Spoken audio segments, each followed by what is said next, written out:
Aku pernah berpikir bahwa persahabatan laki-laki sejati tak akan pernah terganggu oleh hal-hal aneh seperti perasaan yang salah arah.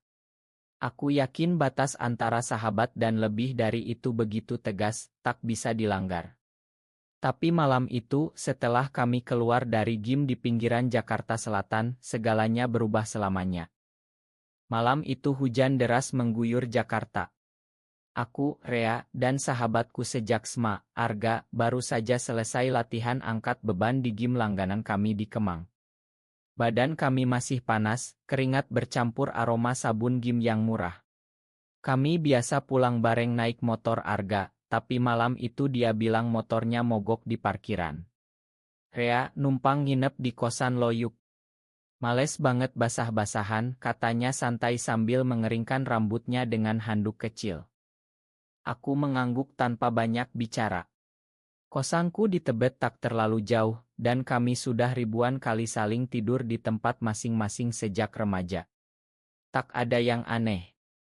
Arga adalah cowok lurus sejati, pacaran sama cewek sana-sini, suka cerita pengalaman ranjangnya tanpa malu-malu, dan aku selalu pura-pura tertawa sambil menyembunyikan rasa cemburu yang tak pernah kujelaskan pada siapapun, bahkan pada diriku sendiri.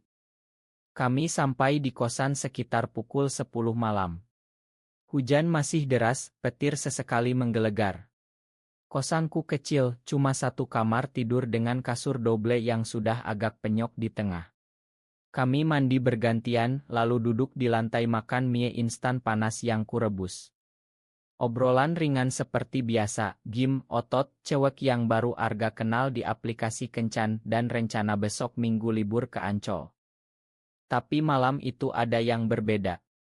Mungkin karena badan kami masih lelah setelah latihan berat, mungkin karena aroma hujan yang masuk lewat jendela kecil, atau mungkin karena aku sudah terlalu lama menyimpan rahasia. Saat kami sudah berbaring di kasur yang sama, Arga di sebelah kiri seperti biasa, aku di kanan, dia tiba-tiba bergeser mendekat. Panas banget nih acinya mati, katanya, lalu membuka kaosnya begitu saja. Tubuhnya yang aku sudah haluar kepala selama bertahun-tahun kini terpapar begitu dekat dalam cahaya lampu tidur yang kuning temaram. Aku berusaha mengalihkan pandangan ke plaon. Jantungku berdegup kencang. Aku tahu ini salah, tapi aku tak bisa mengendalikan apa yang kurasakan sejak pertama kali kami bertemu di kelas 10. Arga adalah cowok yang selalu melindungiku saat aku dibully karena terlihat lelembek. Dia yang mengajakku ke gym supaya aku lebih percaya diri. Dia yang selalu ada saat orang tuaku bercerai dan aku tak punya siapa-siapa. Bagaimana mungkin aku tak jatuh cinta padanya? Rea, suaranya pelan, hampir berbisik di kegelapan. Lo pernah ngerasa takut kehilangan seseorang yang sangat penting buat lo? Aku menoleh. Matanya menatap lurus ke arahku, bukan ke plaon seperti biasanya.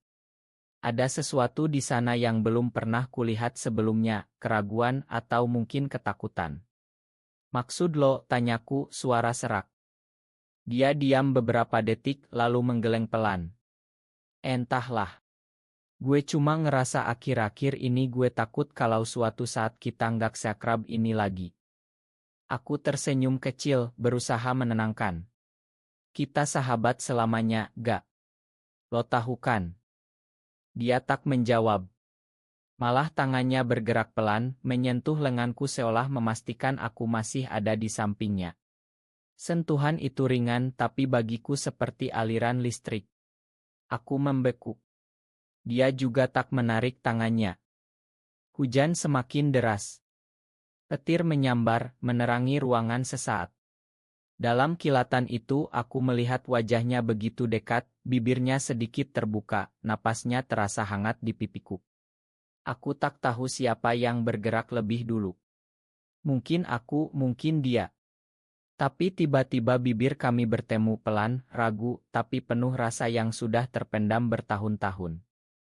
Ciuman itu tak lama, mungkin hanya beberapa detik, tapi cukup untuk menghancurkan semua batas yang selama ini kami bangun. Saat kami berpisah, napas kami sama-sama tersengal. Matanya melebar, penuh kebingungan dan ketakutan. Rea gue suaranya gemetar. Aku langsung duduk, jantungku seperti mau copot. Ma, gak. Gue enggak tahu kenapa. Jangan bilang ma, potongnya cepat. Dia juga duduk menatapku dengan ekspresi yang sulit dibaca. Gue yang mulai, kan? Kami saling diam dalam gelap. Hanya suara hujan dan detak jantung kami yang terdengar. Akhirnya dia berbicara lagi, suaranya hampir tak terdengar. Gue bingung, A. Gue enggak pernah ngerasa gini sama cowok lain. Tapi sama lo gue enggak tahu. Malam itu kami tak tidur. Kami berbicara sampai subuh tentang perasaan yang selama ini kami tekan, tentang ketakutan kami akan pandangan orang tua, teman, masyarakat. Arga mengaku akhir-akhir ini dia sering gelisah setiap kali memikirkan aku pacaran dengan orang lain. Aku mengaku bahwa setiap kali dia cerita tentang ceweknya, aku selalu merasa sakit tapi tak tersenyum. Kami tak berciuman lagi malam itu. Kami hanya berbaring saling berhadapan, tangan saling genggam di bawah selimut, seperti dua anak kecil yang takut gelap. Tapi di dalam hati aku tahu bahwa mulai malam itu, tak ada lagi jalan kembali. Pagi harinya, hujan sudah reda. Jakarta kembali bising dengan klakson dan suara motor. Arga bangun lebih dulu membuat kopi untuk kami berdua seperti biasa. Dia tersenyum saat menyodorkan cangkir, tapi senyumnya agak kaku. Kita ngomong lagi nanti ya, katanya pelan. Aku mengangguk. Kami berangkat ke kampus masing-masing dengan motor yang ternyata sudah bisa nyala lagi. Sepanjang perjalanan dia tak banyak bicara. Aku juga. Tapi tangannya yang memegang pinggangku terasa lebih erat dari biasanya. Beberapa hari berikutnya, hubungan kami berubah halus tapi pasti. Kami masih ke gym bareng, masih makan bareng, tapi sekarang ada tatapan yang lebih lama, sentuhan yang tak sengaja tapi disengaja, dan pesan WhatsApp tengah malam yang tak lagi hanya tentang gym atau tugas kuliah. Arga mulai menjauh dari cewek-cewek yang biasa dia kejar. Dia bilang dia butuh waktu untuk mikir. Aku tak memaksa. Aku tahu perjalanan ini berat baginya, cowok Betawi tulen dengan ayah yang mantan tentara dan ibu yang aktif di majelis taklim. Sementara aku, anak broken home yang sudah terbiasa menyembunyikan diri, merasa ini adalah kesempatan yang sudah terlalu lama kutunggu. Tapi kebahagiaan kecil itu tak bertahan lama. 2 minggu setelah malam hujan itu, Arga tiba-tiba tak membalas pesanku selama 3 hari. Saat akhirnya kami bertemu di gym, wajahnya pucat. Kita perlu ngomong, katanya serius. Kami duduk di bangku taman dekat gym setelah latihan. Senja mulai turun, langit Jakarta berwarna oranye kemasan. Dia menatap lurus ke depan, tak berani menatapku. Gue nggak bisa lanjut gini, Jantungku langsung jatuh. Maksud lo apa? Dia menghela napas panjang. Malam itu gue salah. Gue lagi bingung, lagi stres sama kuliah, sama keluarga. Gue nggak gay, Gue suka cewek. Gue cuma kebawa suasana. Kata-kata itu menusuk seperti pisau. Aku berusaha tetap tenang. Jadi semua yang lo bilang malam itu bohong. Bukan bohong, jawabnya cepat. Tapi gue nggak bisa nerima kenyataan kalau gue suka sama lo lebih dari sahabat.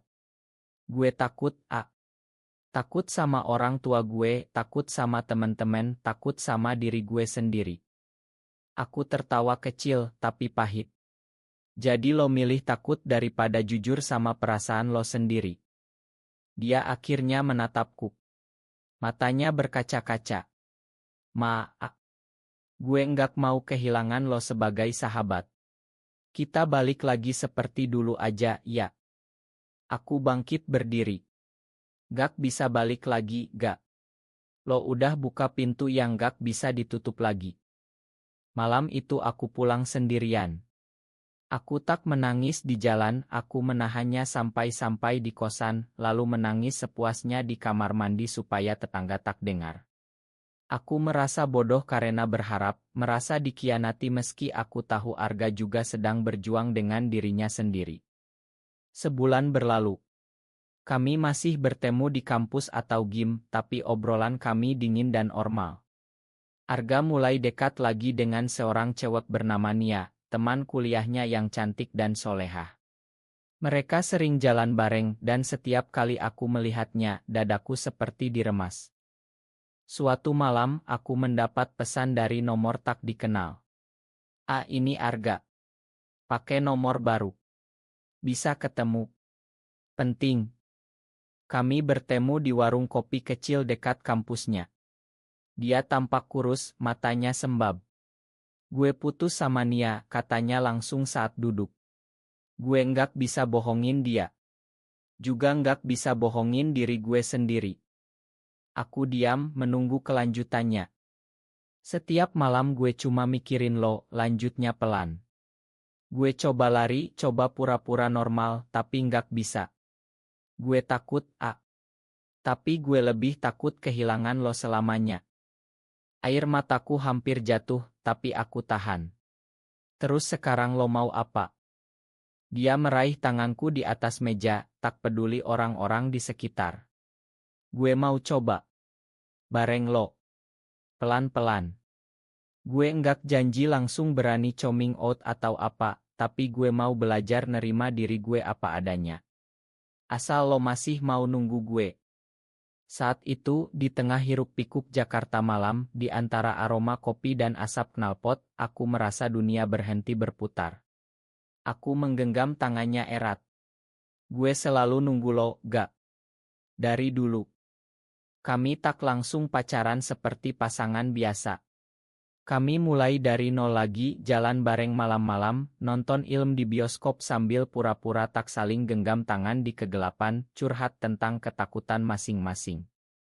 Arga perlahan berani mengakui perasaannya pada beberapa teman dekat yang dia percaya. Responnya beragam, ada yang mendukung, ada yang menjauh. Tapi dia tak menyerah. Orang tuanya akhirnya tahu setahun kemudian saat ada teman yang tak sengaja bocor.